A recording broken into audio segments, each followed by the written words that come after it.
যতক্ষণ পর্যন্ত আপনি মানসিকভাবে ম্যাচিউরড না হবেন ততক্ষণ পর্যন্ত আপনি জীবনে কিছুই করতে পারবেন না।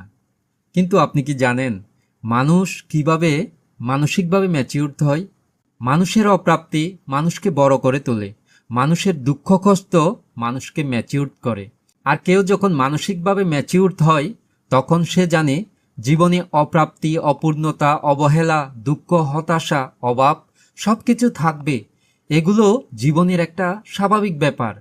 ঠিক যেন সমুদ্রের মতো, সমুদ্রের যেমন সবসময় জোয়ার ভাটা চলতেই থাকে, জীবনেও উত্থান পতন চলতেই থাকবে। আমি জানি না আপনার বর্তমান বয়স কত, তবে ততক্ষণ পর্যন্ত আপনি মানসিকভাবে ম্যাচিউরড হবেন না যতক্ষণ পর্যন্ত আপনি এই ব্যাপারগুলো সত্যিকার অর্থেই হৃদয়ে ধারণ করতে পেরেছেন, অনুধাবন করতে পেরেছেন। যে মানুষটা এই ব্যাপারটা অনুধাবন